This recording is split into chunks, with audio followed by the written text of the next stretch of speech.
Welcome, everybody. This is the April meeting of the Fiscal and Economic Issues Group, but we're going to start off with a slight change of pace and talk about vote by mail with a special presentation from Ed Spire. Ed, go ahead. Why, thanks. There's been a few changes this year in how you can do vote by mail, and I'd like to review what's changed and what it means to us. So let me share some slides. We're going to talk about changes in law and how those changes are being implemented. We're going to talk about how those changes relate to voter registration and where this is going. So I'm been asked to do this in about 10 minutes, so I'm going to go right ahead. During the pandemic, we made some emergency changes, which all increased the ability to vote by mail. And now, and most of those changes were temporary. For instance, the bills that were passed in Illinois sunset at the end of 2022. Excuse me, at the end of 2020. So now a lot of states are looking at what happened in 2020 and responding to that. A lot of blue states are looking at changes they made and making them permanent, or maybe even extending them. A lot of red states are looking at changes they made and decided they didn't like them, and they're rolling them back, and even rolling them back further. Well, in Illinois, during the primary session in the spring of 2021, the Illinois legislature passed a bill, SB 582 of 825, which said that you could get on a permanent vote by mail list, which means you don't have to request a vote by mail ballot for every election. You can request once, and then you'll get a vote by mail ballot for every election going forward. And that bill basically said you can apply for this during the 90-day period before an election, when you can also apply for a mail ballot. And that was a kind of a problem, because the only way you could get on was during that 90-day window. And those of us that do voter registration would like the ability to help somebody get on the permanent list, if that's what they want, any time of the year. So we kind of made us think about that. And then in the veto session, they passed another bill. And that bill said that you could get on the permanent list any time of the year.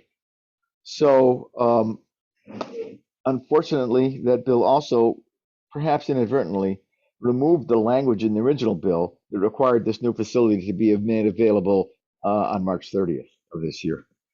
So at that point, it was not at all clear when election jurisdictions were required to make the permanent list available. So the only remaining language in the election code that talked about when they had to do it was a section that said between 90 and 45 days before an election, they had to notify people how to get a mail ballot and how to get on the permanent list. So that implied that between 90 and 45 days before an election, they had to have the permanent list available. But that language specifically said 90 to 45 days before a general election, not a primary election. So the truth of the matter is that election jurisdictions are not required by law to implement this new permanent list until the November election.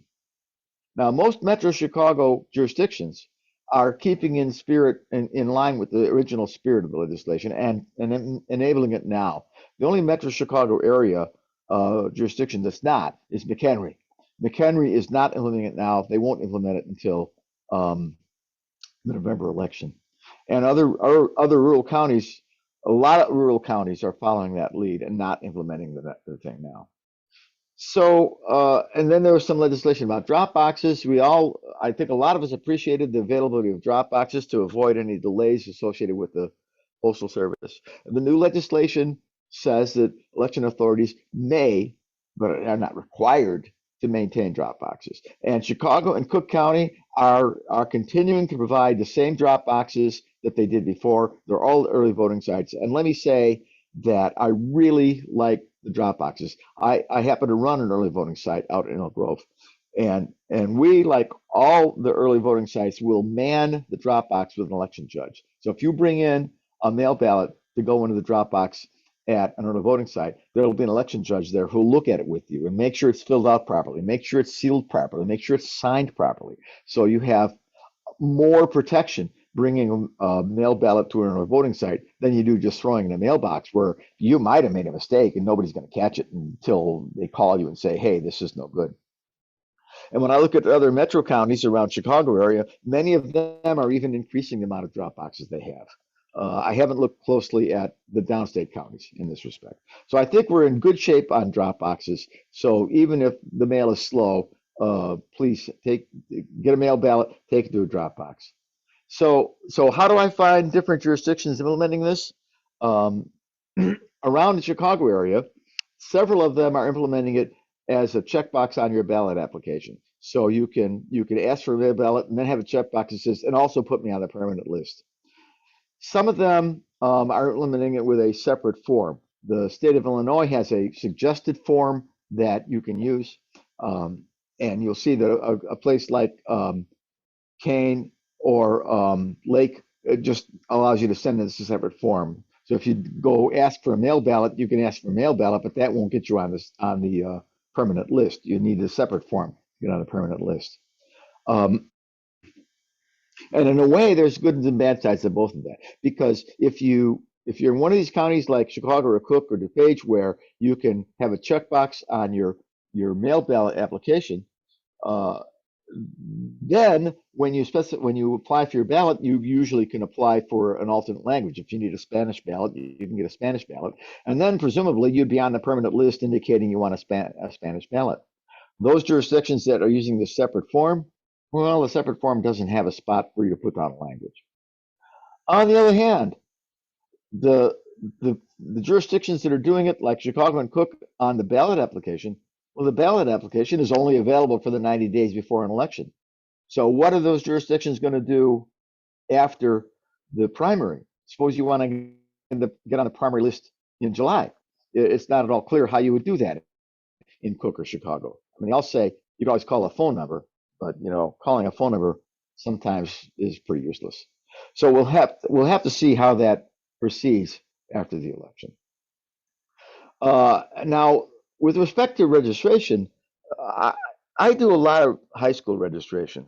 And when I'm registering a new voter, a high school kid, I explain to them the various ways they can vote. You vote in person early, or you vote in person on Tuesday, or you can vote early. You can vote by mail. And if they want to vote by mail and they want to get on the permanent list, it would be really convenient to do that at time of registration. So some jurisdictions are modifying the paper forms they have that allow you to get on the permanent list when you register. Champaign County has already done this, for example. When you register, you can specify that you want to get on the permanent list and you want a primary. And let me be very clear about that. When you sign up for the permanent list, if you want to get a primary ballot, you got to tell them what party you want it for. I've had friends who've sent the forms in before I had a chance to talk to them, and I said, "What'd you do?" And well, I sent it in, and I wanted to get, that. Did you register a party? No, because they said you're not supposed to have to register with a party. Well, yes, you don't register with a party, but if you don't specify a party on this permanent list, you're not going to get a ballot in a primary because they won't know which one to send you. So now the biggest problem is this. Most of our registrations right now don't go through some paper form. They go through the Illinois State Board of Education, Board of Elections, universal website for Illinois. There's one website where, as long as you have a driver's license that lasts for your Social Security, you can register to vote, and it doesn't matter what county you're in. There's one website. So we called them up and said, "Are you going to add a checkbox like this, the way Champaign County did?" And they said, "Well, no, we're not, because the legislature didn't tell us to." See, everything about elections in Illinois is controlled by the legislature. And unless the legislature says something's going to happen, it's not going to happen. So now we can't get somebody on the permanent list easily while registering them online, which is a little bit of a problem for voter registration, folks. So just to be clear, let me make sure we all understand where those of us who are pushing vote by mail are trying to go. Our ultimate goal in vote by mail is to have almost all voting in Chicago happen by mail. It's the most cost-effective way to run an election. It's a convenient way to vote. You get the ballot, you can look at it, you can research, you can mark it in your kitchen, you can send it in when you want. And there are several states that run their elections this way. They don't have any security problems. And in fact, hand-marked paper ballots are the gold standard of election security, Because if there's no touchscreen, there's no debate about whether the touchscreen flipped your votes or not. And we can, in a good audit, we can prove everything is valid about the election, except we can't mathematically prove the touchscreen wasn't hacked. So those of us who want to care about election standards, election audit, we love hand-marked paper ballots, and that's what you get when you vote by mail. But we do know that there are always people, some people, who want to vote in person. They need to vote in the privacy of a polling booth. They don't want to vote at home. They don't want to vote in the view of their family members. So we always have to have the ability for some folks to vote in person, which means we'd always have early voting centers. We keep the early voting centers open on Tuesday, but we could get rid of precincts. In Cook County, it means we can get rid of 2,000 precincts, 10,000 election judges we got to recruit and pay, 4,000 touchscreens we got to buy. So pushing for all vote by mail is where we're going. And the only way we can do it is to actually promote it. Get everybody, get most people to vote by mail, get most people to vote in person, get most people to not have to vote on Tuesday at a precinct. And that's the only way we can get there. And we need to push our legislators to enable that through legislation. Just send a mail ballot to every active voter. And we can't get rid of precincts unless we actually move everybody in that direction. So at any rate, that explains to me, explains to you where we are right now, what laws we've passed, what little problems there are with those laws, where we want to go next. Right now, I think that what I'd like you to do is to make sure that your jurisdictions allow people to be added to the permanent list at time of registration. And most importantly, I'd like to see us push the legislature a little bit so that we get the State Board of Elections involved in this, so that website they have where you can check your registration anywhere in the state, register anywhere in the state, will also let you get on the permanent list anywhere in the state and check your status on the permanent list permanent state. So that's what I have for you today. I'm happy to just answer any questions you have. I'm happy to entertain any discussion you have on other areas where you think we might need to make some improvements in this area. Thanks.